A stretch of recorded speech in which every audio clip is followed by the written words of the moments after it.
T-Mobile Center in Kansas City for this special edition of Big 12 Today Championship Edition. Along with James Westling, I am Ari Temkin. We are taking you right up to tip-off between Houston and Arizona. And James, shouldn't be much of a surprise that this is what we ended up with here in the championship game. These are the two best teams in the Big 12. They've been virtually for the entire season. And when you look back at the last 3 years within this conference, they're the two best teams in this conference overall. Yeah, no doubt about it. And we both went 1-1 yesterday, by the way, with our picks. Okay. So we had a split right down the middle. I was a Jaden Bradley buzzer beater miss away from hitting on both my picks. And I was about 20 misses, 25 misses away. Just a few adjustments there for Kansas, and that thing was easily theirs. Totally. I thought the Arizona-Iowa State game was the best Big 12 tournament game we have seen in over a decade. Go further. In fact, it was the first buzzer beater since 2015 here in Kansas City. We have not seen a walk-off, money, pull-up jumper, buzzer beater since the 2015 season, which was Kansas and Markieff Morris back in the day. Jaden Bradley, that walk-off 17-footer, the place just exploded with excitement. Big 12 sets a new attendance record with last night's session in the semifinals. So 10 out of 10. It checked all the boxes here in KC. Well, and interestingly enough, I'm not sure if you saw, but the Monte Morris buzzer beater at the Big 12 championship, Jaden Bradley basically hit the exact same shot from the exact same spot. It was actually kind of incredible. Yeah, did I say Markieff Morris? Yes. Was it Markieff or was it Monte? Was it Iowa State or Kansas? So I know that Iowa State had a buzzer beater with Monte Morris. In 2015? That was what I don't know. I don't think Markieff Morris had a buzzer-beating shot in a Big 12 championship. I think you're right, and I think I have misspoken. But it makes sense. It's another Morris. It's a double M. It's just the Iowa State-Kansas difference. Squared. But it's the exact same shot in the exact same spot. And it wasn't just about the buzzer-beater shot that he hit. I think that's one of the best Big 12 basketball games we've ever seen. Yep. It was unbelievable in terms of action. I mean, there was a stretch where Iowa State and Arizona hit 7 consecutive threes. And I want to say in the final 3 minutes of that game, they combined to go 13 of 15. And I was lucky to have a very good vantage point of the game because I happened to be sitting next to Danny Ainge, who, for whatever reason, was enthusiastic about talking to me throughout the end of this game. And that was maybe the best part, was just getting his commentary of just how insane and high level the end of that game was. And that's high praise coming from him because that guy knows ball, right? He has seen a lot of basketball. So on the final 11 possessions of that game, these teams hit 7 consecutive threes. Wow. Incredible. And scored on those other possessions. They just weren't three-pointers. It was back and forth. The points per possession, which is a KenPom metric, Arizona averaged 1.24. Iowa State averaged 1.21. I know that doesn't really mean anything on the surface, but bottom line is it was a 40-minute masterpiece in terms of excitement, just limited turnovers, highlight reel, play after play, perimeter shooting, driving kicks. It was a work of art. It was almost like a game of horse. Yes. Where it's like they hit a three. All right, it's our turn to hit a three. Oh, okay, you're going to hit a three. We're going to hit another three. Oh, we're going to do a three. I mean, it was unreal. And you know, again, I don't have a full list in front of me of the greatest Big 12 basketball games ever played, but whether it was, you know, the greatest Big 12 tournament game ever played or just one of the best Big 12 games ever played, it was incredible. Just from the standpoint of it had a buzzer beater, a very impressive shot by a guy that justified being named the player of the year in the conference, just high-level play back and forth. It was just great on great. It felt like a Final Four matchup. And I think it pretty much solidified that it was the best Big 12 tournament game since this new era of the Big 12 Conference. Since conference realignment with these 16 teams, this is the one that we'll remember moving forward.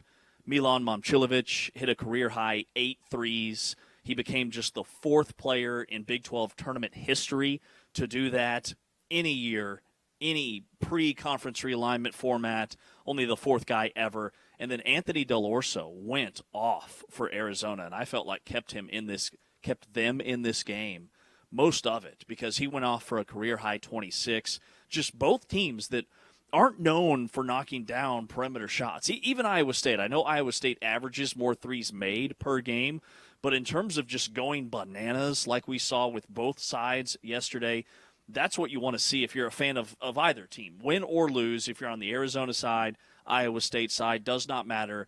That is a win disguised as a loss for Iowa State. Yeah, that is a loss you could still be really excited about how your team played. Well, you know what a loss not disguised as anything other than a bad loss was? The second game. And it was almost like, if you jump from a cold pool into a hot tub and you just keep doing that back and forth, like your equilibrium is all off, you get dizzy and you might even throw up. That's kind of how I felt watching this second game after watching the first game. With the high level of play, the great offense we saw in that first semifinal to the Kansas-Houston game, Kansas made 8 shots in the first half. So you mentioned a moment ago that Milan Momcilovic hit 8 threes. Kansas went 20 minutes and hit 8 total shots. As a team. And you're thinking well, there's no way they can hit less shots in the second half. I mean, no way they can hit less than 8 shots in the second half. But they did. They managed to hit 6 shots in the second half. It almost felt like there was something over the bucket, like a lid on the bucket, and that might have actually been a viable excuse. It was one of the most bizarre, horrible games I've ever seen from an offensive perspective, and obviously credit Houston's defense because they were trapping, and it felt like the defense caused some issues for Kansas, and that just messed psychologically with the team. And, I don't know that just the physical defense was the reason that Kansas was so putrid shooting the basketball, but I think it was just a combination of this defense that they were kind of unprepared for, which seems absurd for them to be unprepared for this defense as often as they see Houston and the defense they play. But here we are. And then, it was the mentality then following that of they just can't hit shots because of the defense that Houston's employing. So it was, I think, both the physical limitations based on Houston's defense and then the mental piece. I think it was both. Very much so. I mean, this is a game that was twofold. Kansas did not play very well. And Houston, meanwhile, put together their best 40 minutes of basketball that I believe we have seen all season long. And I know the final was, 69-47 or whatever the final score was. It felt like Houston, the way they were moving the basketball, sharing it offensively, they could have scored 80 or 90 points. They had multiple lanes where they peeled back and ran their offense to make Kansas work defensively and further wear them down. This was a suffocating effort by Houston. It was weird to see Kansas come out so flat, especially in this environment, especially after you just watched Arizona with a walk-off buzzer beater. Houston took that energy in the arena and carried it into their game, and Kansas did not. I don't know what is going on with KU on both ends of the floor, but Houston punched them in the mouth. They were up, 15-2, 7-0, something like that. Chris Sinak hit a couple of threes before the first media timeout, and Kansas just never recovered. They looked shell-shocked. They looked like they barely broke a sweat at times. They just were not in it, and Houston took advantage. KU at one point was 4 of 26 from inside the three-point line.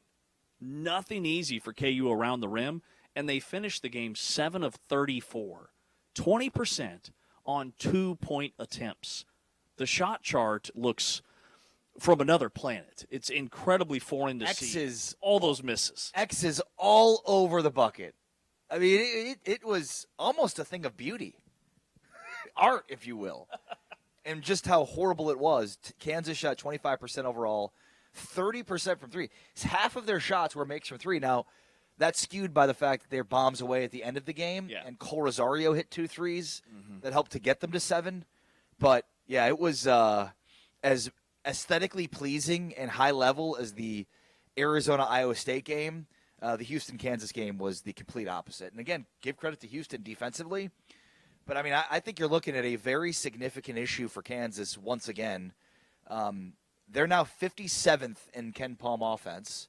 They were 52nd going into the game.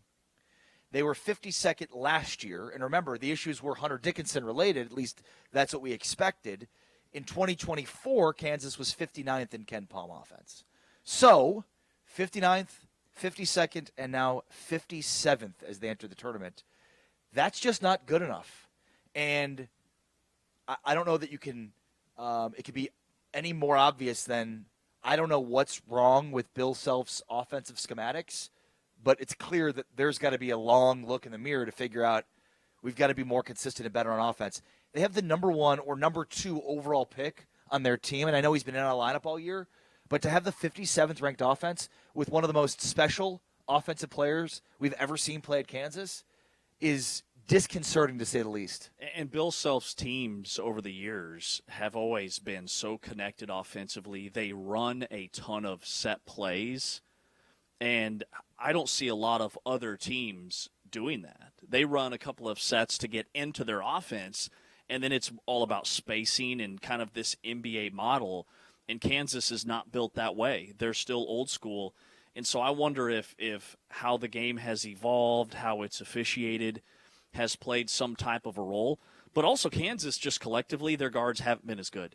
I mean, there's the Devontae Grahams and Frank Masons and Sharon Collins and Mario Chalmers and even guys like Jalen Wilson and Devin Dotson, who had, a couple of really incredible years. And then Remy Martin, who came in, and Ochai Agbaji.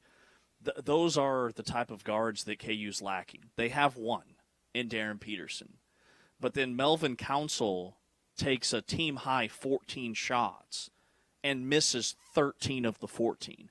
Any of the Tyshawn Taylor, who we talked to a couple of weeks ago, any of those other guys would not have had that kind of a day because they would get to the rim, they would get to the foul line, they would create a way to find a shooting rhythm. And outside of Peterson, Kansas just doesn't have those guys. Trey White's a great spot-up shooter, but if he misses his first couple, he gets kind of down on himself, and then he loses his confidence and his legs the rest of the day.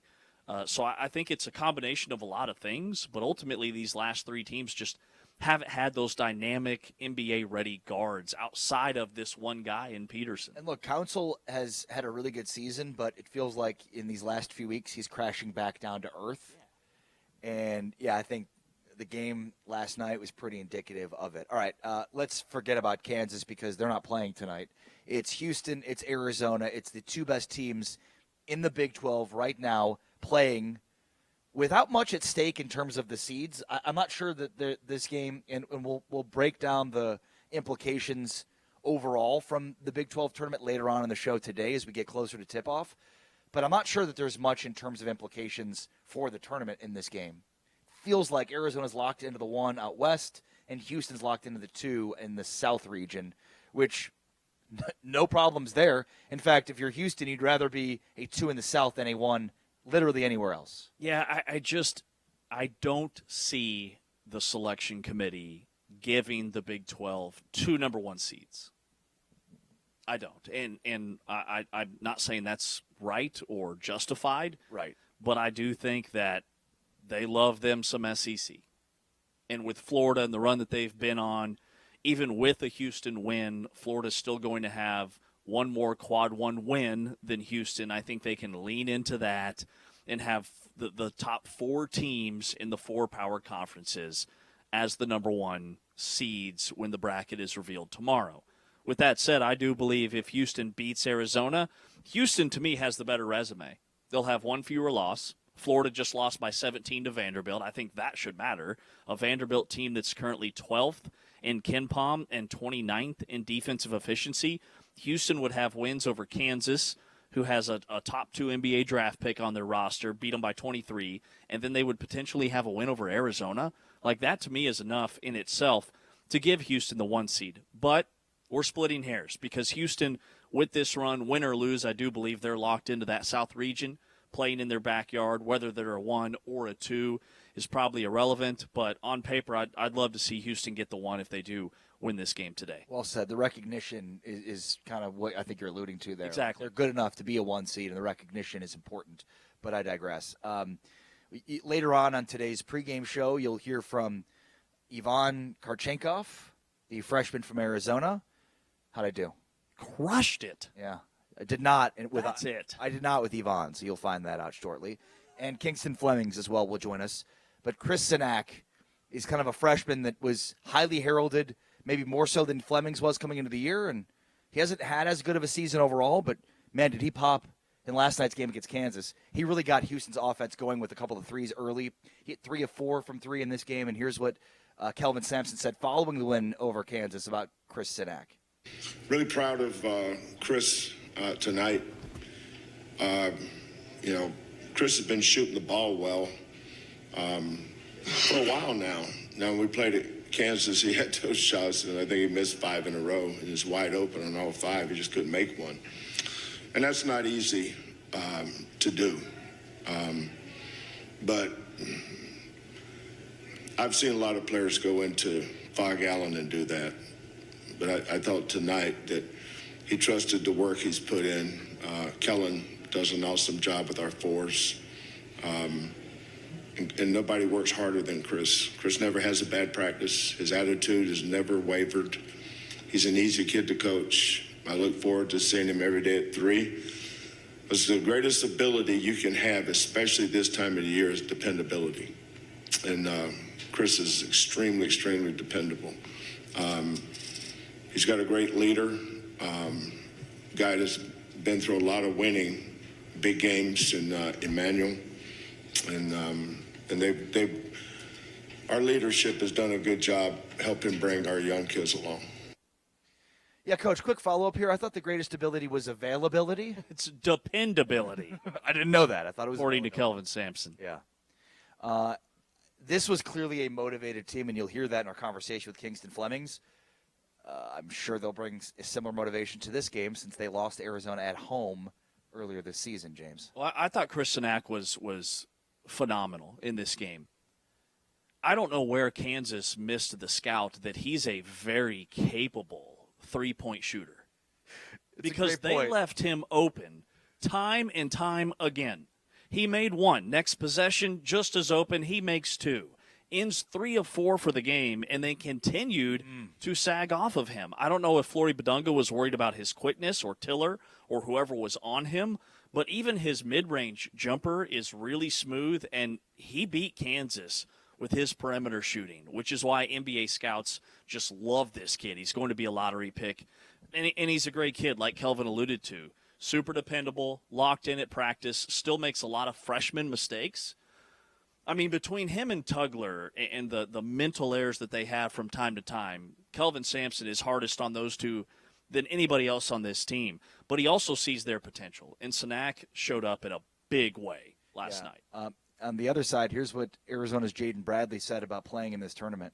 For sure. This conference tournament right here is setting us up for, the big dance in March. Like you said, Dudley and number 22, he was going at it all night. It's just setting us up for, big-time games in March. We want to get to the 316, get to the Elite 8, Final Four. We're not setting us up and what it's going to look like in hard-fought battles we're going to have to try to advance through. Yeah, I think, what the Big 12 has is a gauntlet, but not just that. There's stylistically a lot of clashes in terms of, you might play one team, Oklahoma State, that has a incredibly fast pace and they want to get up and down the floor, West Virginia, or you might play another team like Houston that wants to slow down the pace, play in the half court.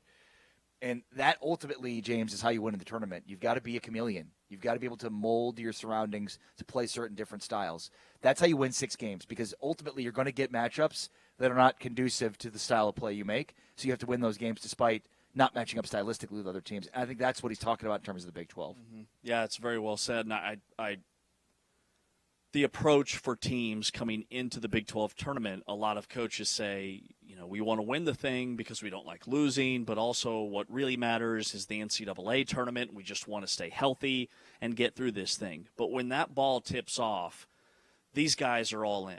And typically the most well-rounded, most talented, best teams are the teams that are going to advance, like the NCAA tournament, which is why I think we sit here with the clear-cut best 2 teams in this conference on Championship Saturday. Along with James Wesley, I'm Ari Temkin. We are, of course, live here at the Big 12 studios at the T-Mobile Center in Kansas City, where we are getting you set for tip-off in the Big 12 Tournament Championship game between Houston and Arizona. With James Westling, I am Ari Temkin. So great to have you with us. More on the game, more on how we got here on the way next. This is the Big 12 Today Tournament Championship Edition on Big 12 Studios and TuneIn.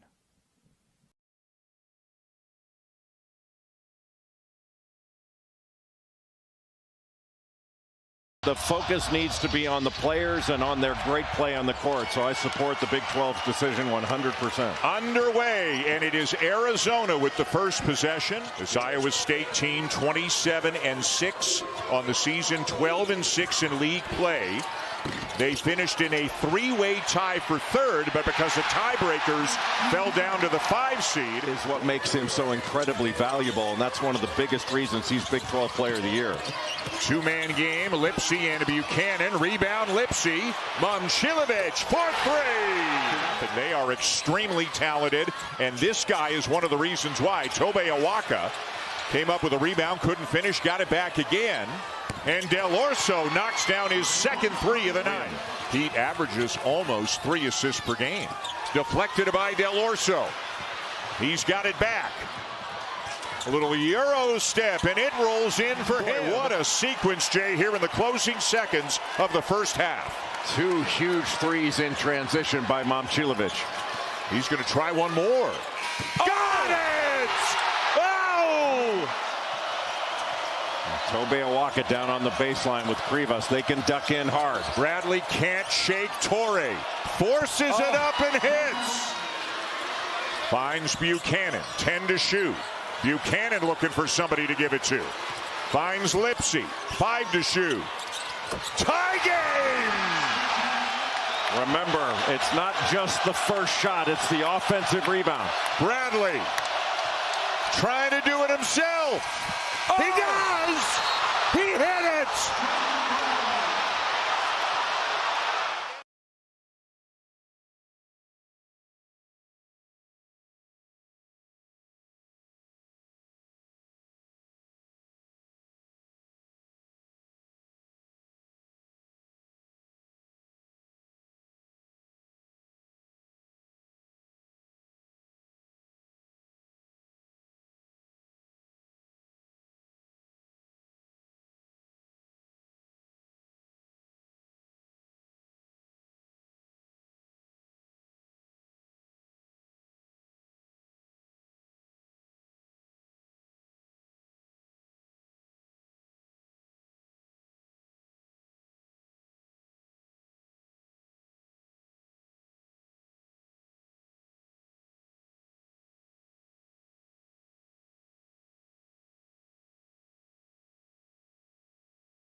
Love this song.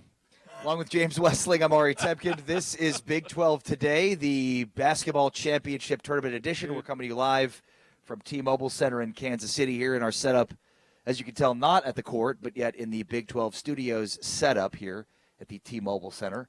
I'd like to apologize. I just totally left you. I just hung you out to dry just now. Okay. Yes, of course. We came back from the break. I've got my microphone. I'm holding my microphone, and instead of just picking it up and getting us right into the segment, I look over and I totally feel like I just threw you under the bus in some way. I'll never forgive you for it, but I probably should have been a little bit more ready. I was waiting for music, and there was no music. We've got the Big 12 championship game coming up for you at the top of the next hour.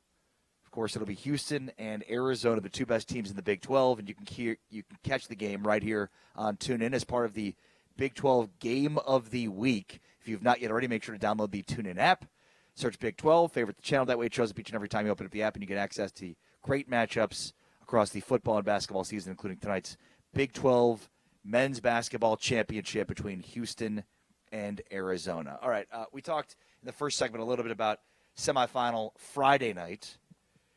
But my God, what a good game that Arizona-Iowa State game was. I mean, you mentioned last segment, James, that it was almost like a loss masquerading as a win, or a win masquerading as a loss, to put it better. Yeah, I know what you mean. And that pretty well sums it up, I would say. It was as good of a basketball game as we've ever seen in this conference.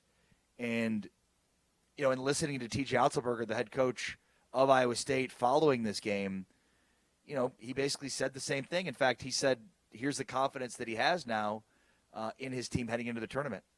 We have tremendous belief in the guys in our locker room, the work that they do every single day. And so, we really respect Arizona and their program. But just like they're a Final Four contender, so are we. And what our guys took away from tonight is that we have big things ahead of us coming next week, the following week, and the week after that. So we're going to get back to work. We're going to lean into our captains, our leaders, to continue to drive us, and we're going to be better as we move forward.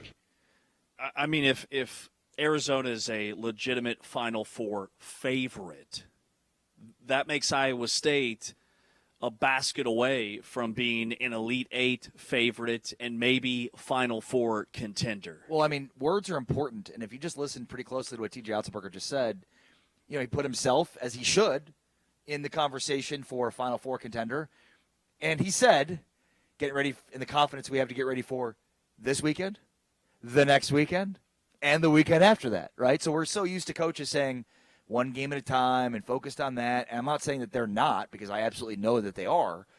But we also don't really hear coaches talk about extending their season out that much further, multiple weekends, and it seems like TJ's expecting that, as he should. And maybe that's maybe his rationale for doing so is that he wants his team to have the confidence to think we need to be a Final Four team. And my number one takeaway from watching that game in person was that Iowa State, and I hate to use this word, but Iowa State is more athletic than I gave them credit for. I think we think of Iowa State and a big kind of lumbering team up and down the floor because you've got this point forward who's 6'9", 250, and your best shooter is 6'8", and isn't the quickest guy in the world. But watching them against the fastest team in America, I was blown away by Iowa State's team speed, by their foot quickness. There was a loose ball that went 75 feet into backcourt, and Kharchenkov and Blake Buchanan, who is Iowa State's four-man, were racing after it, and the ball got batted out of bounds. But the point I'm making is Buchanan didn't get blown away in basically a 40-yard dash by one of the most athletic freshmen in the country. Iowa State is deeper and more talented than I had given them credit for in terms of raw talent. And then when they're shooting the basketball like they did yesterday, 14 of 31 from three, 45%. Milan Momcilovic was unconscious in this game. Tamin Lipsey did not shoot the ball well, and they still hang 80 on one of the best defensive teams in this field. Iowa State is very much a team that can make a deep, deep, deep run at the NCAA tournament. The way they're built, I think they have more depth than I give them credit for. Jamarion Bateman is an athletic freak. Keelan Torrey played as good a defense as anybody in the conference has all year long on Jaden Bradley, and Bradley still hits the game winner. That was not a defensive breakdown by any means. Iowa State is a team that's going to be a real problem for people in the dance, and they are healthy. Well, and Torrey had like 12 points, which is extremely uncharacteristic, but I think it speaks to the top 3 teams in the Big 12 right now, Houston, Iowa State, and Arizona. Like, they have depth to overcome poor shooting performances and scoring performances for some of their most important players. What did Koa Pete and Braden Burries do in their semifinal matchup? They combined for 7 points. You know, there are a lot of teams in college basketball that if those two guys and the importance that they play in the overall team had laid such an egg, they wouldn't have won the game. Yep. Well, I mean, when Anthony Delorso has 26 points, that can offset poor shooting performances from Koa Pete and from Braden Burries. It's similar to what we saw when Arizona went and won at BYU. Same deal. Not great performances from their guards, but Anthony Delorso had 20-plus points in it. So I think we saw that with Iowa State. You know, Lipsy didn't have a great game after having 2 really big-time offensive performances. And, you know, for Arizona, like, they just have depth in waves that keep coming at you. I think that's what makes Arizona so special is, like, yeah, you can take Braden Burries out. Sure, go ahead. But you got a bunch of other guys that are going to beat you, including Anthony Delorso, who may not even show up in the scouting report. Right. And Delorso, you know, numbers-wise, probably had his best year 2 seasons ago when he was in the starting lineup. Now he comes off the bench. But he was 6 for 9 from 3, had a career-high 26 points, shot 67% from the field in this game, and he made 2 early threes when he entered to kind of keep Arizona in it. Iowa State led by as many as a dozen in that first half, and it looked like for a moment there might run away with the thing. And then in the second half, you just get an epic. It reminded me of those Elite Eight games that we had a few years ago in the NCAA tournament when it was real chalky and you had Carson Edwards from Purdue in that Purdue-Virginia game that went into like double overtime, and it felt like whoever had the ball last was going to win. That's what we got with Arizona and Iowa State. And Iowa State has not been healthy going into the NCAA tournament in 3 years. This is TJ Otzelberger's best team. It is his healthiest team, and they look like a team to me that's not in danger of losing an early round game. They look like a legitimate Sweet 16 team, almost a lock, if you will, based off of their seed, which is probably going to be a 3.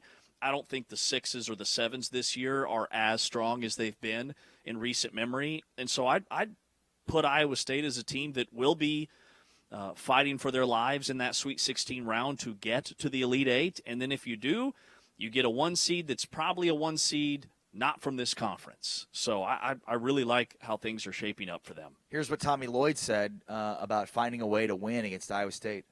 You know, I talked a lot last night.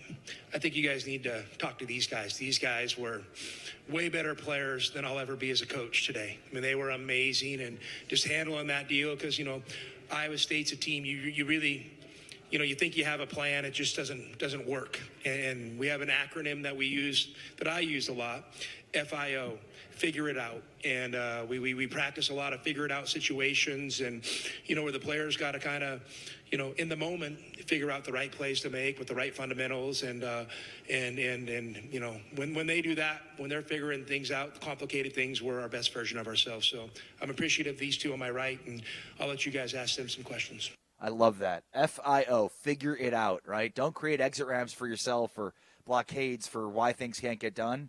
It's a great lesson in life. I think it's a great lesson certainly in basketball. And, I mean, it's great to engender that as a characteristic of your team because, you know, I think we're constantly dealing with adversity within our lives, within sports. And what do you choose to do with that adversity? Do you succumb to it and say, well, we just couldn't do it this time. This didn't go our way or that didn't go our way. Or do you FIO? Do you figure it out? Well, and remember, Arizona had finally clawed back and taken a lead late in the first half. And then Iowa State ended the first half with a Milan Momcilovic off-balance 3 to give them a 6-point lead going into the locker room and steal all of that momentum back. And then Arizona opens the second half on a 9-0 run.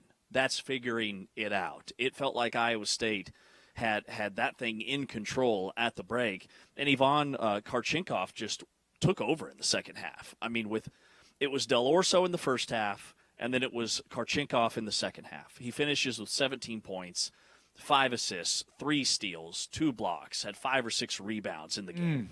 He was a monster on both ends, and he's among the leaders in the country. He's tops in the country among all freshmen in steals per game. What he does defensively is a big reason why Arizona is in this position.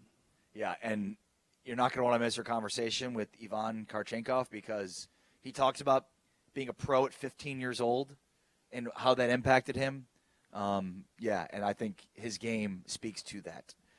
Here's what Bill Self said kind of about Iowa State, or rather about Arizona and Houston as the 2 best teams. The 3 teams that played today out of the 4, 3 of them played like, teams that would have a chance to go as deep as anybody. We didn't, obviously. But I think it'll be a coin flip game. It should be a fabulous final. Wow. How about that, huh? 3 of the 4 teams that played today look like they're poised for deep runs. And nobody knows what that looks like better than Bill Self because he's been there. He's done it. He's had national championship teams. He knows what these teams look like in the NCAA tournament. And he's right. Not all 8 that are going to be in the field from the Big 12 are equal. Those 3 looked like 3 teams that can be Final Four teams from the Big 12. And right now, based off of what we've seen in this tournament, I don't see anybody else that's going to be in the Final Four from this conference. That's James Westling. I am Ari Temkin. This is Big 12 Today, the Phillips 66 Big 12 Tournament Championship edition of Big 12 Today, live from T-Mobile Center in Kansas City. We are less than an hour away from tip-off in the championship game between Houston and Arizona, the 2 best teams clearly in the Big 12, and a game you can catch right here on TuneIn is our Big 12 radio game of the week. And plenty more to come on the show, including Ivan Kharchenkov, as well as Kingston Flemings following their wins yesterday in the semifinals. Plus, we've got to unpack what we saw with Kansas and Houston and what it means for Houston. We'll talk certainly about Kansas, but how much does it mean for Houston for where they are right now? And is this as good a ball as they played all year? That's on the way next. With James, I'm Ari. This is Big 12 Today, the Big 12 Tournament Championship edition of Big 12 Today, live from the T-Mobile Center in Kansas City, here on TuneIn and Big 12 Studios.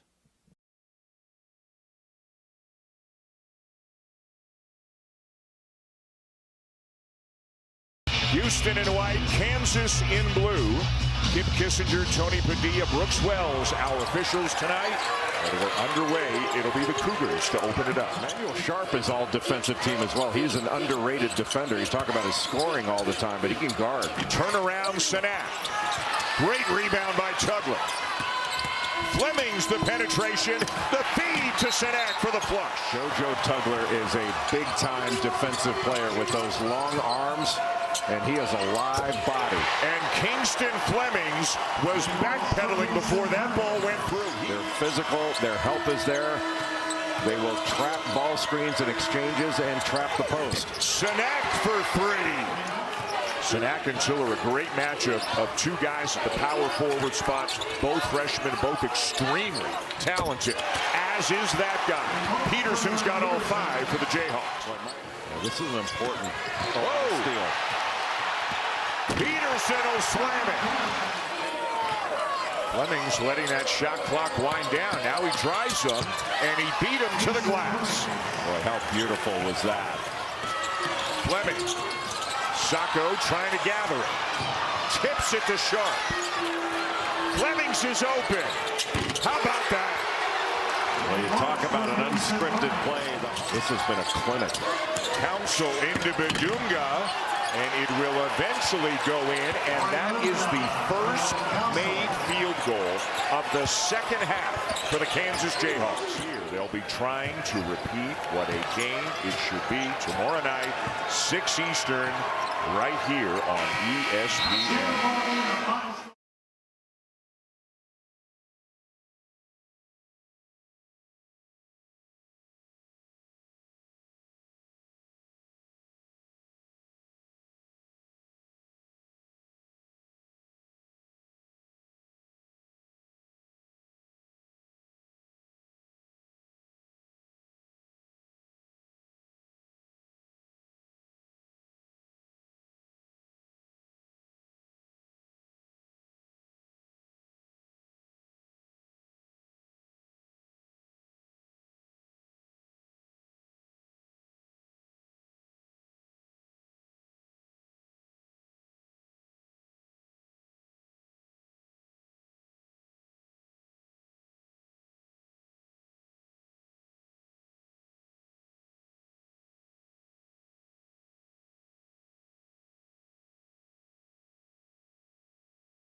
exclusively on TuneIn. Along with James Westling, I'm Ari Temkin. This is the Big 12 Today, Big 12 Basketball Tournament Championship edition of Big 12 Today. Do not adjust your calendar. This is a Saturday, and we're taking you right up until tip-off between Houston and Arizona. Of course, you can always tweet or Instagram James at James Westling. I am at Ari Sports. And, of course, follow along here on TuneIn. Download the TuneIn app and search Big12Studios.com to find all the platforms in which you can live stream us on today's show or each and every weekday morning from 7 to 10 a.m. Central Time, 8 to 11 Eastern Time. All right, so we've been previewing this game, of course, Houston, Arizona. We've been talking about the semifinal games from last night. And the recap to Kansas and Houston, not great from Kansas's perspective. Just ask me, the Kansas alum. You know, I will say you were noticeably absent in the second half of the Kansas-Houston game. And I thought, you know, when Kansas made their run and got this thing within striking distance, Ari was very present. But, in fact, he was right here. You know, I'm sitting watching the game, and he's right here behind me, kind of leaning in. And then when Houston kind of pulled away early in the second half, I could not find you. Yeah. That's not a coincidence. Did you go home? Yeah. I didn't want to watch the game anymore. I came back down. What are you talking about? No, I know. The reality is I watched the previous game with Danny Ainge, and so I was looking for Danny. Right. You're like, just my old friend Danny. Right. Look at where's Danny? I'm not sit down there with James. Just Danny and Why me. would I do that when I could sit up here with Danny Ainge and my other friends? Just Danny and me. You know, it's a book I wrote once. You get his number? No. Cool. I didn't ask for it. I would have had I asked for it. Sure. What about Houston? Give me your vantage point of Houston's perspective winning that game yesterday. What stood out to you about that win? I thought Houston was just so dialed in mentally, number one. Emmanuel Sharp did not score in the first half of that game. Emmanuel Sharp did not hit a three until the middle part of the second half. Wow. And Houston still was in control. And I remember I looked at the scoreboard at one point, and I think Houston was up by 15. They had just scored to get it to 15. And I thought, Houston being up by 15, like when you're down 15 to Houston, it's like being down by 30 against anybody else. Especially when you've only made, like, at that point, 11 total shots in the basketball game. Yeah. I mean, they that monster defense, you know it's coming, and you still can't do anything about it. It just engulfs you. And I thought they were so connected defensively, and then offensively they did a really good job of doing what they do. They wear you down. You're so dog-tired after a 30-second possession on offense, and then you have to go down and play defense for another 30 seconds, and Houston does a great job of making you work without shooting the basketball until deep in the shot clock. I thought Flory Badunga just looked completely out of sorts, and the refs let him play. And when the refs let him play and foul trouble isn't a thing, that is a huge advantage for Houston because of their style, their physicality, and I just thought that was the best Houston team I have seen since last year's NCAA tournament. Yeah, no, and maybe part of it was due to Kansas, but I think Houston has not yet played to their full capabilities, and yet despite that, they have how many losses? 5? 5 total losses, which, I mean, is a ton more than we've seen them have within recent history, but still obviously not very many losses. And I think, you're totally right on in saying, like the preparation that they had leading into this game was so on point, and on the opposite end, like Kansas, once Houston figured out what Kansas was trying to do offensively, Kansas had no answers. And there was just a bunch of dribbling around the perimeter, a bunch of late last-second shot clock shots, heaves, and just a total lack of confidence from Kansas' scoring and shooting. It was really hard to watch. One of the major talking points, James, throughout this tournament has been the location. You have Arizona fans who are used to playing Pac-12 tournament games in Vegas, not realizing that they're no longer in the Pac-12 and hoping to get a return to Vegas, and they're complaining about Kansas City as a site because it's home to Kansas and Kansas State and Iowa State, but I digress. Well, let's hear from Kelvin Sampson a coach who obviously does not have a home court advantage here in Kansas City, about the status of the tournament in KC. Kansas City, a lot of people say, why don't we move it? I hope they never move it. They should always keep it here. Sometimes it's bigger than the school. Kansas City owns this tournament. And I've talked to Commissioner Yormark about it. And would I like it in Houston? Yeah. But it should stay in Kansas City. I hope it does. I mean, for everybody complaining about the tournament site, and geographically, I get it if you're Arizona State, some of the other schools, UCF, Cincinnati, West Virginia. Yeah, but let's be honest. I understand it's that just part. Arizona complaining. And not to say the university is, but certainly the fans are. But for the fans that are complaining, tell me you haven't been to the Big 12 tournament without telling me you haven't been to the Big 12 tournament. Yeah. Because when you get here in Kansas City, it is not the geographical location that makes it so special. It is the environment on top of the teams on the floor, which in experience isn't about the teams that are playing basketball. The experience is for the fans, for the media, for the people that work here at the T-Mobile Center are top-notch, incredibly kind, and they overstaff for this event. And then you walk outside, there's entire fan zone. The Power and Light District is right across the street, which is much more than just bars and restaurants. It's a whole shopping district. They block off an entire section of the city where there's major traffic on any other day of the week for 4 straight days. Like Kansas City, the city itself goes all in on this tournament, and it completely overtakes the entire downtown area. And I just don't see any other city, frankly, doing anything close to embracing the Big 12 and being as welcoming to all the fans that are here in attendance. Yeah, well said. And look, I mean, we've been over this, right? The way in which Kansas City embraces the Big 12 or the Big 12 tournament is like you're not going to get that in Vegas. You're just not. In Vegas, it's just something else going on. So, like, I don't know how much more there is to be said about it. Like, that stuff should matter and does. To me, what stands out maybe more so about that clip than anything else is Sampson saying, yeah, Brett Yormark has talked to me about this. I think that there's in some ways some perception of Yormark in which he like rules with an iron fist.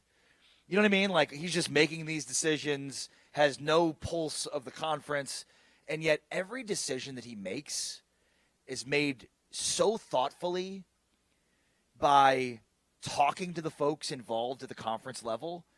And I just think it's an important thing to point out because it's probably skewed from the way that people perceive Yormark in this conference. And the fact that he's like talking behind the scenes with Kelvin Sampson about like, how do you feel about the tournament being in Kansas City? Yep. I'm sure he's said the same thing to Tommy Lloyd. I'm sure he's talked to Bill Self. I'm sure he's talked to TJ Otzelberger. I'm sure he's talked to all the administrators about it.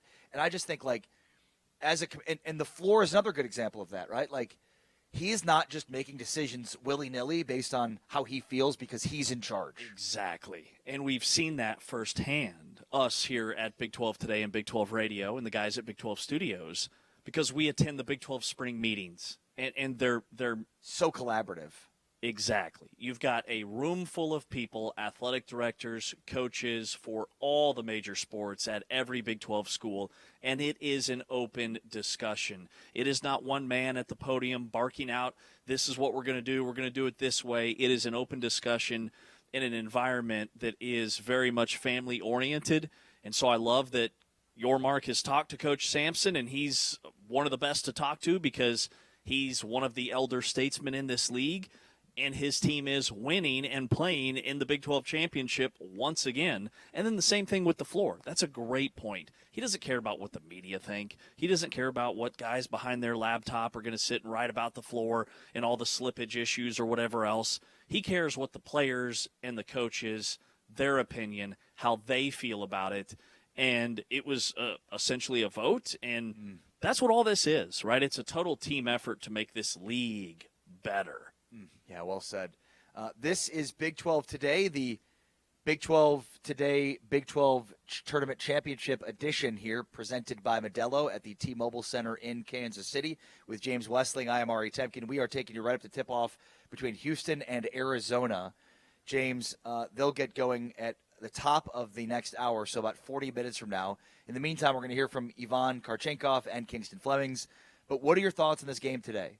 What are your thoughts on Houston, Arizona, how they match up? I think it's going to be a phenomenal basketball game. The way these games have been officiated, and I think the refs have done a really nice job. I think the refs blew it for Kansas yesterday, and it's the total number one reason why they lost. Well, you wouldn't be alone in that thought process. I mean, it had nothing to do with making 14 shots over the course of the game. No, of course, it was officials. I don't want to watch a basketball game where both teams are in the bonus at the first media timeout. Yeah. I'm watching the KU-Houston game, and the same thing for Arizona and Iowa State, and I look up, and there's a combined 3 fouls, and we're midway through the first half. I'm here for that. Yes. And so the physicality is the number one thing that's going to stand out for me, because you've just got grown men on the floor together, all battling on the offensive glass. These teams are both elite defensively. I think this will be a half-court game because Arizona's very comfortable playing in the half-court, while Houston is probably underrated in terms of their comfort level playing a full-court game. I just think it's going to be a back-and-forth banger, low scoring, probably in the 60s, where it comes down to a couple of offensive rebounds, a couple more made threes by one team versus the other, but I think it's going to be a razor-thin margin. Yeah, well said. The number one thing that stands out about this matchup is these two teams and their physicality. These are two of the most physical teams in college basketball, and you hope that the refs allow them to play, which there's no reason to think that they won't based on how they've called this tournament.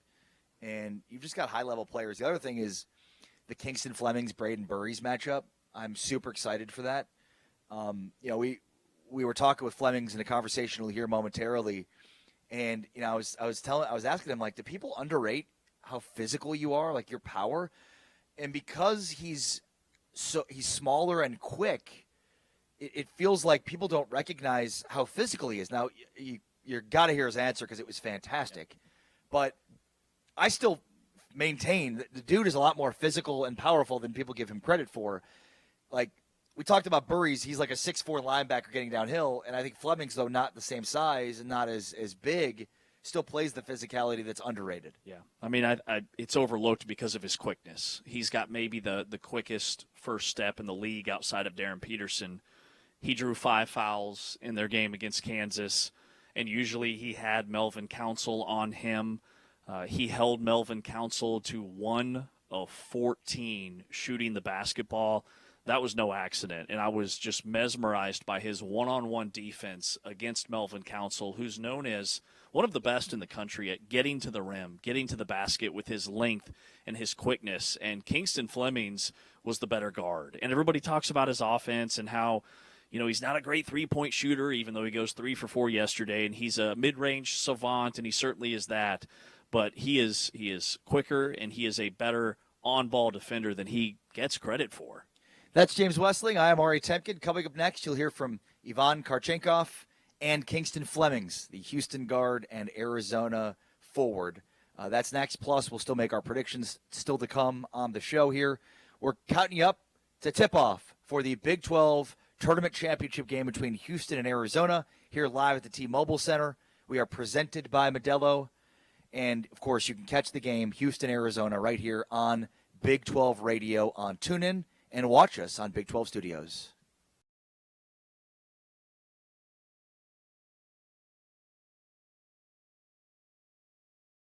The focus needs to be on the players and on their great play on the court. So I support the Big 12's decision 100%. Underway, and it is Arizona with the first possession. This Iowa State team 27-6 on the season, 12-6 in league play. They finished in a 3-way tie for third, but because the tiebreakers fell down to the 5 seed. Is what makes him so incredibly valuable, and that's one of the biggest reasons he's Big 12 Player of the Year. 2-man game, Lipsy and Buchanan. Rebound, Lipsy. Momcilovic for 3. They are extremely talented, and this guy is one of the reasons why. Tobe Awaka came up with a rebound, couldn't finish, got it back again. And Del Orso knocks down his second 3 of the night. Pete averages almost 3 assists per game.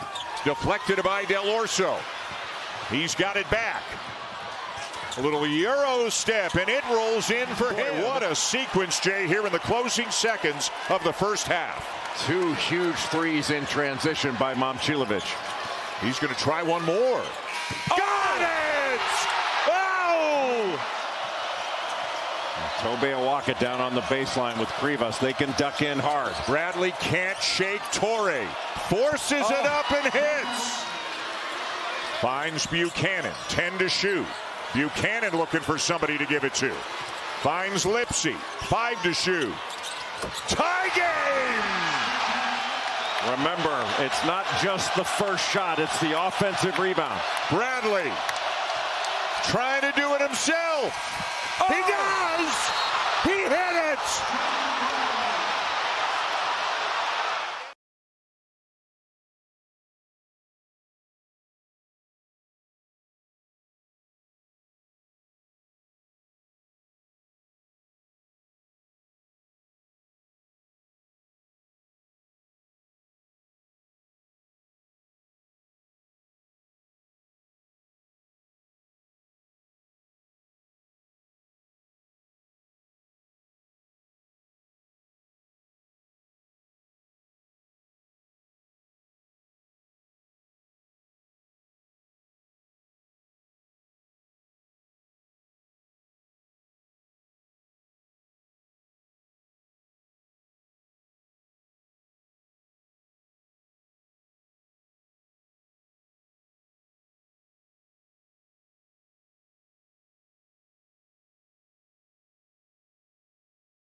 It's Big 12 today, Big 12 Radio, and we're here with Arizona freshman Ivan Kharchenkov.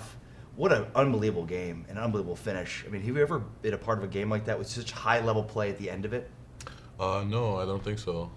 That was definitely one of my first ones, and especially, experiencing the buzzer beater, like a real buzzer beater is insane. And then, just jumping. It's like a real March Madness, game, if you look at it. Yeah, 100%. I mean, the March is here, right? Like right, that. Yeah, right. But it wasn't just the buzzer beater. It was just like 3, 3, 3. I mean, it was just crazy. Yeah, we were going back at it for sure, yeah.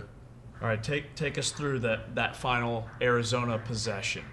When that ball releases off of Jaden Bradley's fingertips, did you know it was going in? What was your vantage point? Just walk us through what it was like to be out there on the floor in that moment. Yeah, I mean, I tried to go to the rebound first, but then I saw the direct square around the backboard, so I knew it doesn't matter if I go to the rebound or not. But I thought it's gonna go a little bit left, So I'm like, this could go wrong. And then it completely swishes it, and I'm like, okay, we got to jump in him. And, we just run at him, jump at him, go crazy. And, it's just a nice feeling, celebrating together as a team. So I read that you signed with a professional team in Munich when you were 12?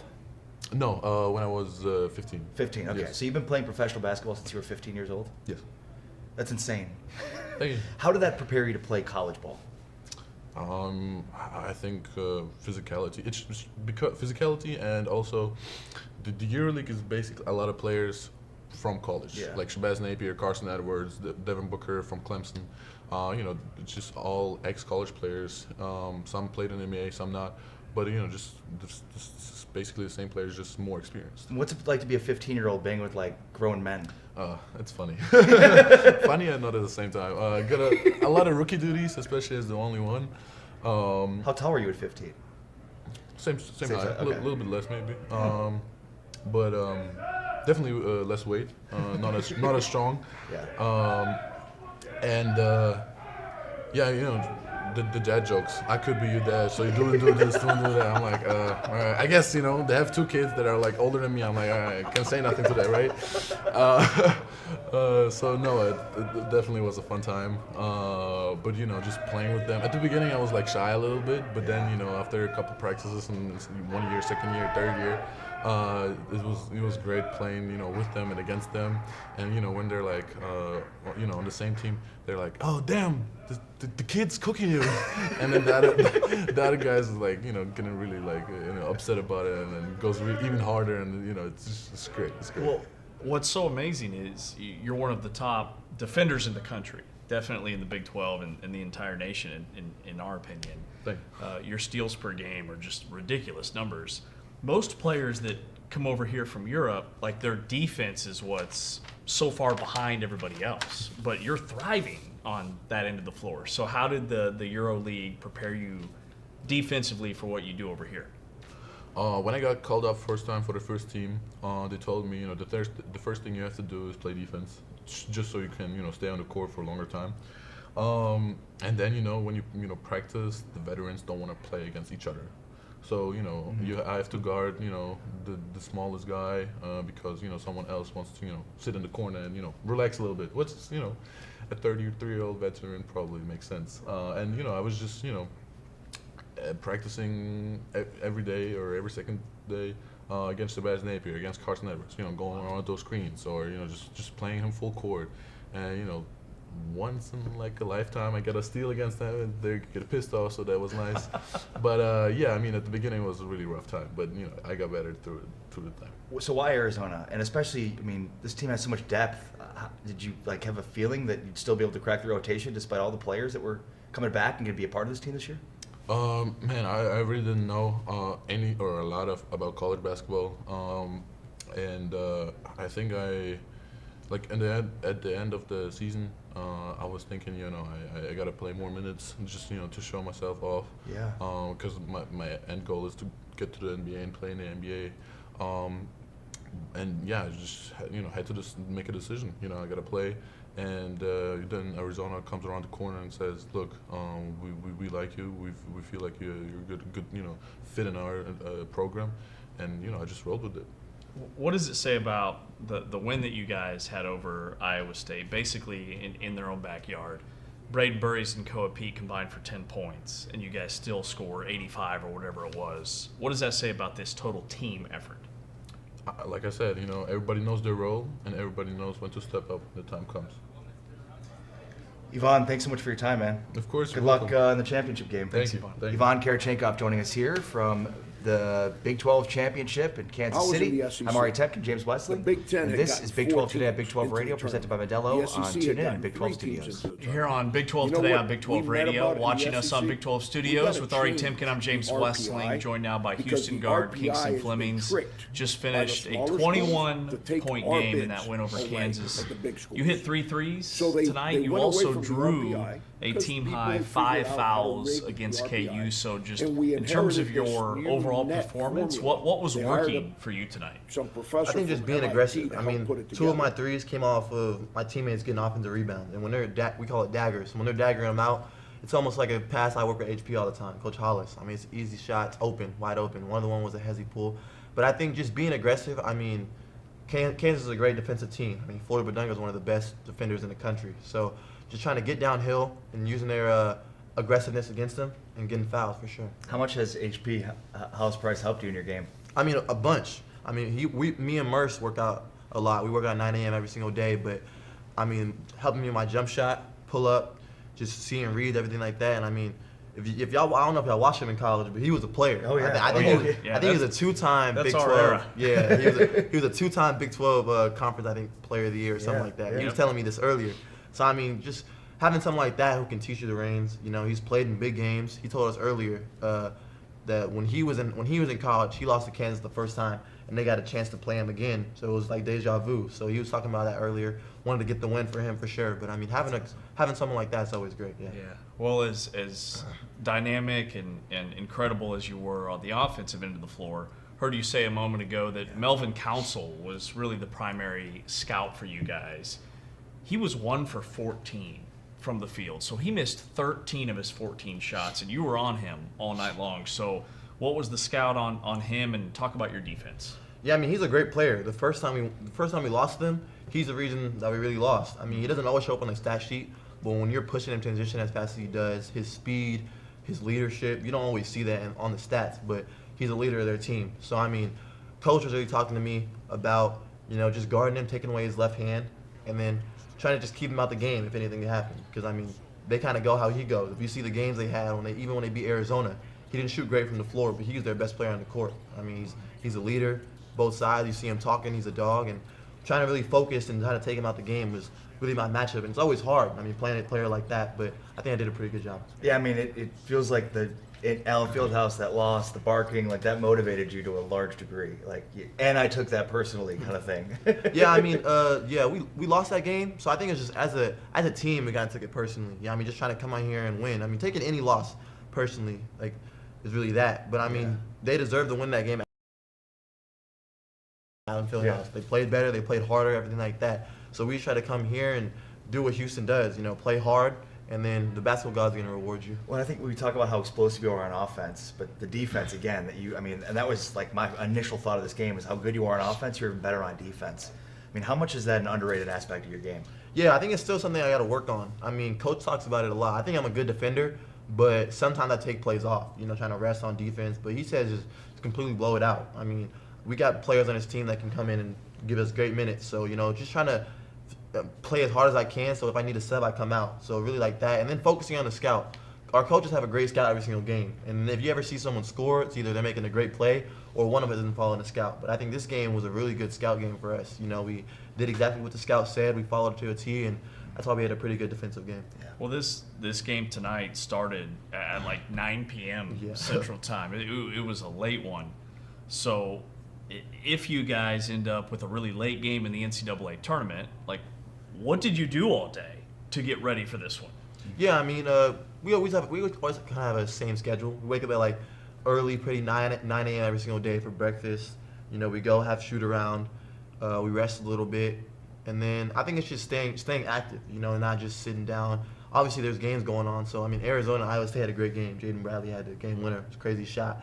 But I mean, just, you know, coming to this game, we all were really excited. So honestly, if you're playing in any college game, it doesn't matter if it's 9 a.m. or 9 p.m. You should have the right energy. You should be excited to play. So that's what came for us. Yeah. From teams that try to defend you or how they defend you, are they like surprised at how physical you are? Because I think people think about your speed and maybe see your size and don't realize how powerful you are. I mean, do you feel that? Do you feel that at all? I'm not sure if they're surprised. I mean, I'm sure they scout it. I think it's just because I play so fast, even little bumps kind of like throw people off. Yeah. So it's not that I'm like insanely strong. I think I just play fast and then I bump people, and that's how I get to my pull-up. But I mean, even this game, they were doing great on my pull-up. You know, a lot of the time, like the one tough shot I hit on Council, he's right there.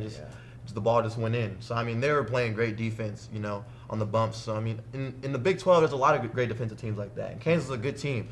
They're going to be great in the tournament. And if any team plays them, I'd be scared to run into them. Because, I mean, that's a great team. They're talented. They're coached well. And they're a good team for sure. You guys have had some massive wins this season, but on paper, this might be the best. Was this the best all-around Houston performance we've seen this year? And what does the best version of Houston basketball look like?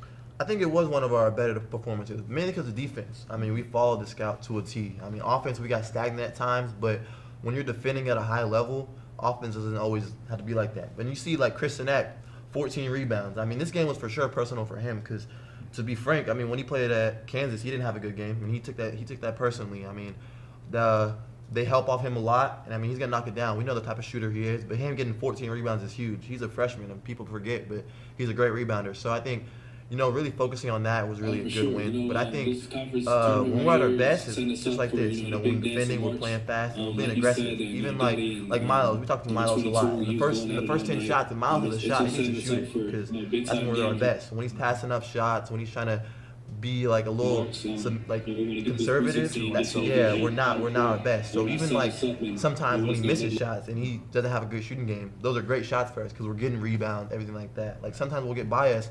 And me and Miles will miss a layup, but we pull the big with us, and then Chris and JoJo are cleaning that up. So that's really what our offense is, yeah. For being a freshman coming into the situation where you have a team that was so close to winning a national championship last year, from Milos and Emmanuel, Tugler, all these guys on the team last year that did that. What was it like for you to kind of come in and mix in, especially with Milos? It's a point guard too. Yeah, I think in the summer, my main focus, I was talking to Coach Goldie and Hollis. I mean, just showing the team like the player I could be. So I mean, when we play 4-on-4, whatever we're doing, just trying to be competitive, whatever I do, and just show that who the player I am. So I think early in the summer, they started getting more and more confidence in me, and then when the season started, kind of ran with it. So I mean, they believe in me. We all believe in each other. So when we have a team like that who believes in each other, we all do that. When you have people behind you that believe in you, it's easy to play good. So just love this team, and we have a long way to go. Man, we are pulling for you guys. You are a joy to watch on the floor. Well, also, you gotta say, so he was the Gatorade National Player of the Year in Texas last year, and his sister was just named the Gatorade National Player. Yep. So Bella, get ready for the Flemings name. Back to back. We got two more coming. That's incredible. Cadence and Royal. Okay, that's amazing. Houston guard Kingston Flemings here on Big 12 Today on Big 12 Radio, and you're watching us on Big 12 on Big 12 Today on Big 12 Radio with my bestie. Big 12.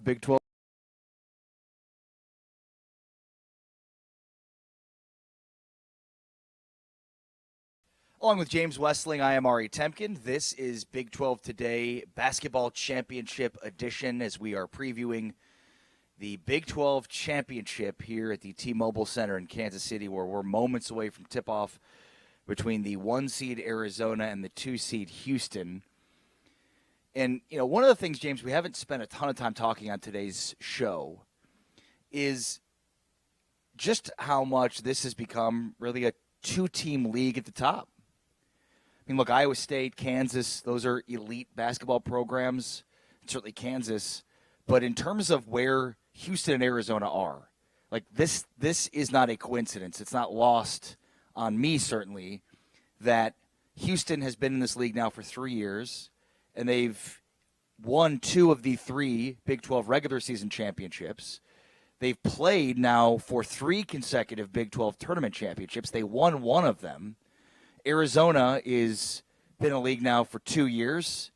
They played for the Big 12 tournament championship last year, so this is a rematch. Of course, they did not win the Big 12 last year, but they've won it this year. So, I mean, it's obvious that these are the 2 leaders in the clubhouse for the Big 12 right now. Yeah, I mean, and this is known as Hilton South, Allen Fieldhouse East here in Kansas City. But I think you're right. It is Arizona and Houston that have owned this Big 12 tournament in terms of their play on the floor. It is still very much KU and Iowa State and even some Kansas State fans in terms of driving that record-setting attendance that the Big 12 tournament has seen over the last 4 days. But with another a rematch of these two, Arizona's locked into a 1 seed. Right now, Joe Lunardi has them as the number 3 overall 1 seed. Biggest question I have in terms of what today means for these 2 teams, big picture, nationally, going into Selection Sunday tomorrow, is if Houston wins this game tonight, could Houston jump back to that 1 line? Because Florida got beat by Vanderbilt in the SEC semifinals earlier today, and didn't just get beat. I mean, they got throttled. Vanderbilt scored over 90 points, pulled away, won by, I think, 17 when I looked at the final. And so with that loss, Florida was the very last 1 seed. And they were projected to be in the South region, which is Houston's backyard.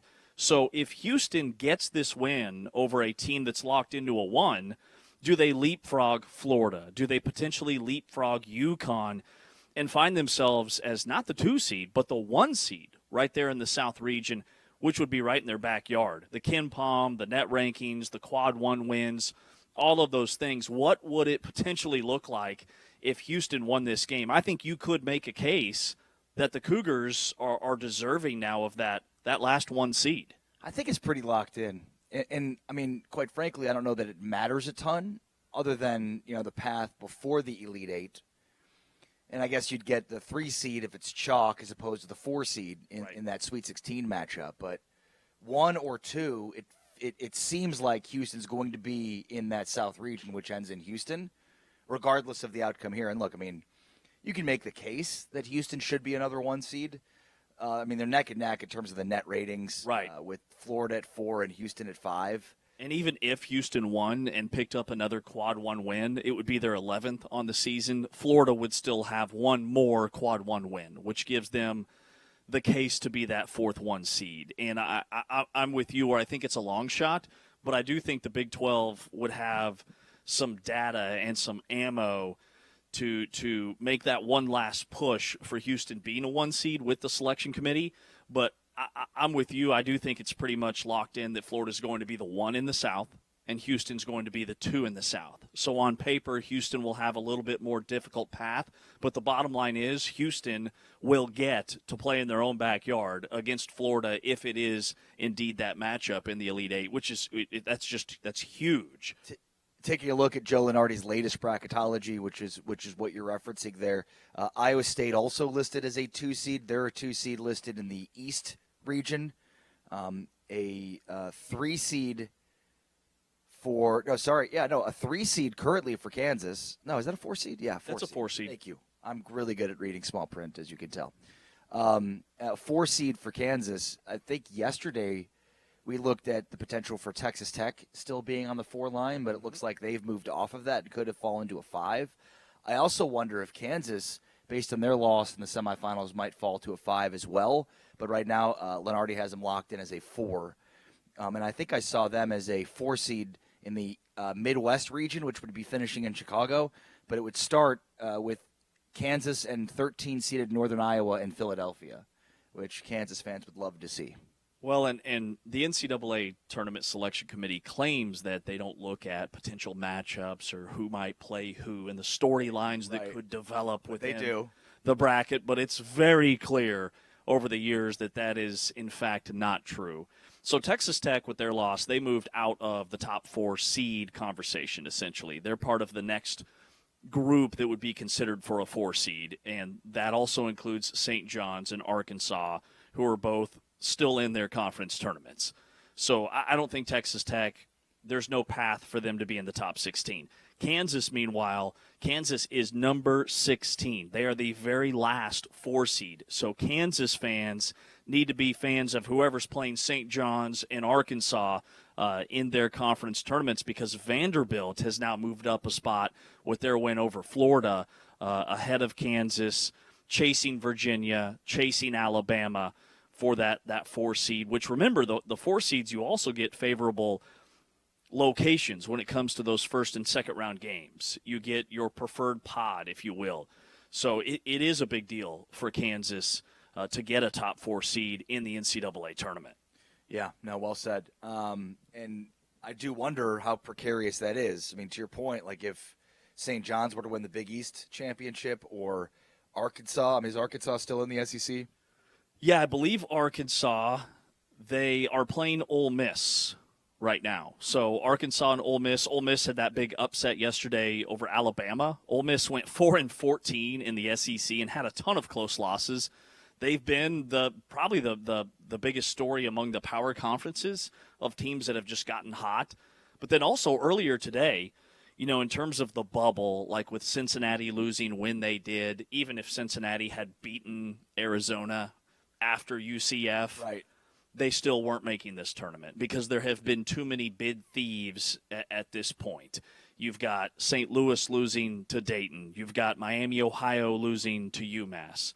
Those are huge. That knocks 2 teams out. Right now, Texas is the very last team in. And remember, Ole Miss beat Texas to kind of kickstart this incredible run they've had in the SEC tournament. And we're not done yet, right? There could be more bid stealers or thieves, whatever you want to call them, for the NCAA tournament. It just goes to show that all this talk about maybe getting a 9th team in West Virginia and Oklahoma State, all those others, like it's cut and dry. The Big 12, the 8 that we know are in. Well, and I mean, we know for West Virginia because they've already agreed to a bid to the college basketball crown.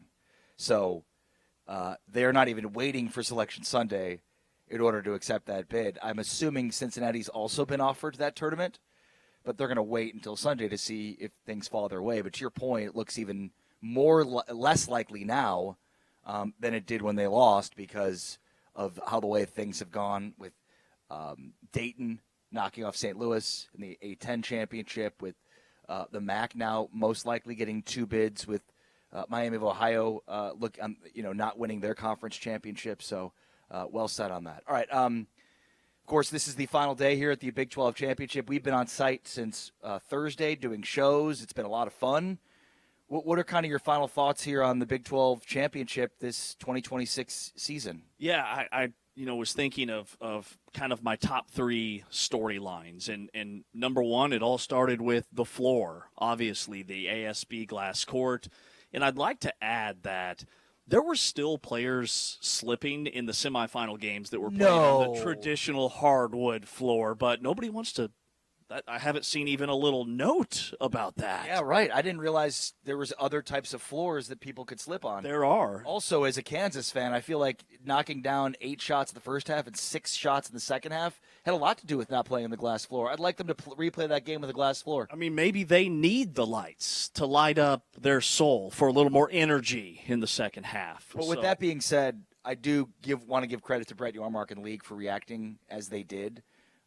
Look, perception is reality, and I think the perception of the ASB glass floor was such that, a move was very necessary. And so, again, I think like my big takeaway from the floor itself and the whole saga is, it's great to try things. I'm glad they tried it. For people that are complaining about even trying it, I mean, go kick rocks. Like this to me was a great idea, a great concept, and it didn't work. And credit to them for transitioning away from it. But like the people who are get off my lawn about this, like in the next 5 to 10 years, that's going to be standardized, and I guarantee you the floor will be the same. It's just that the players, I think, were not used to the floor, and so that was probably the biggest issue with the slippage. The slippage piece. Totally agree. And ASB said it takes 10 minutes of competition, full throttle, for an individual to get accustomed to the floor and how it's a little bit different. Well, a lot of guys aren't playing 10 consecutive minutes because there's media timeouts. There are a ton of breaks. And ASB has kind of owned it, right? Like their CEO came out publicly and said, we're going to continue to look at how we can enhance this and make this better and make it grippier, for lack of a better term, moving forward. This will not be the end of the ASB glass floor, and I'm very okay with that. And then the second thing, Houston is very back, and they proved it. They had their 3 straight losses in the regular season. Good. Houston never left, right? This isn't some feel-good story. That win over Kansas was a statement. And it's the second year in a row that they've won by 20 or more points in their semifinal game. Remember, they beat a red-hot BYU team that was the big story here last year, drubbed them by 20 or more in the semifinals. And then you kind of touched on this earlier. The Big 12, we know that the league is 8 deep, but not all 8 are created equal at this point in time. I look at Texas Tech, and I think the injuries are mounting. They're 3-3 now post-Toppin. I look at Kansas and their offensive struggles, which I know we've talked a lot about on the program. And then I look at Arizona and Houston and Iowa State now as being kind of the cream of the crop. We spent a lot of time early in conference play talking about the top 6, and then it was the top 5 when BYU started to slide. Yeah. In my opinion, it's now the top 3. Yeah, no, well said. And, I mean, I like that you said top 3 because I think you could easily say top 2, but that would diminish how good Iowa State's playing right now. And, time will tell if this is just a home court advantage kind of thing. I mean, they dominate at Hilton. We know how electric this crowd is in Kansas City for them too. So, well said. One of my big pieces, and I think those are two great storylines, is, so we did a bunch of player interviews through the week that we were here. All freshmen. Except for one. Okay. Taman Lipsey. Yes, good call. Was the Thank you. only outlier. Forgot we did Lipsey. So of like the 7 that we've done, all the others were freshmen. Kingston Flemings, Koa Pete, Braden Burries, and Ivan Kharchenkov. Ivan Kharchenkov. Thank you. That's what I said. That's exactly what you said. I might have added a few vowels. That's an inside joke. We struggle with names here on Big 12 today. I love that you said we. Thank you. I appreciate that. We do. But, I mean, the takeaway I can't say cinnamon. It's a hard word. But, I mean, the takeaway there is, like, just how good these freshmen have been in what are their first ever Big 12 tournament games. And I think it's a commentary on, like, clearly the freshmen that exist now in basketball are a lot different than the freshmen that existed a decade ago and maybe even 5 years ago. Like, they're so much more prepared for these games. They're so much more prepared for these moments. Like, the best players in this tournament have mostly been freshmen. And that's a remarkable thing to see because we're talking with the guys that are most impactful. And so, I think, again, just like how good we knew the freshmen were going to be good, but I think there's other freshmen that have emerged that we weren't, like, I don't know how much we were talking about Kharchenkov. Absolutely. And we did not speak to A.J. DeBonsa or Darren Peterson. Oh, yeah, those guys. Because those guys didn't get to the point that they needed to for us to sit down and have one-on-ones with them. So it says a lot about the depth of the freshmen in this league, too, that it's not just about those two. There are so many others that are going to be high NBA draft picks this June. All right, so let's make a prediction here. We're closing in on just moments away from tip-off. Of course, you can catch the game right here on TuneIn as part of our Big 12 Game of the Week, the Big 12 Championship. Once again, it's Arizona and Houston, the clear top two teams of the Big 12. They played earlier this season. One game? Who won that game? Arizona won it at the Fertitta Center. Yes.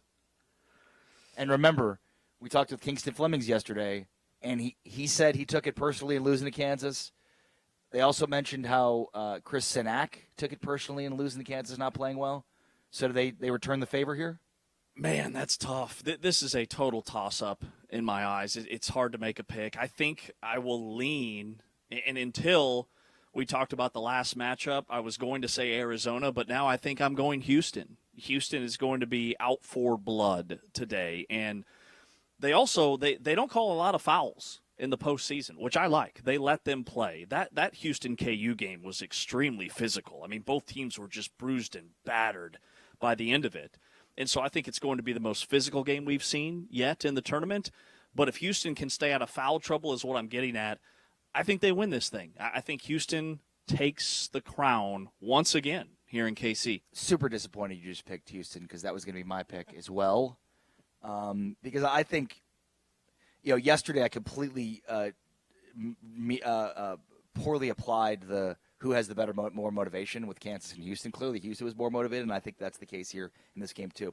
I also want to point out that both Sinak and Flemings combined in the Kansas game for 6 of 10 from 3, and Houston overall hit 10 threes. If they hit 10 threes against Arizona, I don't think Arizona's got a shot to win this game. So I'm also going to take Houston. I'm going to go with Houston 67, Arizona 66. Ooh, a 1-point game. Kingston Flemings for the win. Here for it. Buzzer beater. So another buzzer beater coming up tonight. And it's Houston this time. Yeah. Not Arizona. You want to pick a score or you want to? No, I'm going to ride with that. Straddle the fence. I'm going to straddle that fence. I'm taking Houston score. That feels like a lot of math. I like his. His is good. Of course, join us for Big 12 today, starting at 7 a.m. Central, 8 a.m. Eastern Time on Monday, where we are reacting to the entire NCAA tournament field and starting to preview those matchups. But on the way next, enjoy the game. For James Westling, I'm Ari Temkin. Thanks, of course, to Tama Turner, our great producer, and Anthony Smith, and all of the great producers and engineers and cameramen and content creators at Big 12 Studios. Enjoy the game. Houston and Arizona. It is the Big 12 Tournament Championship, and it comes your way next right here on TuneIn and Big 12 Studios.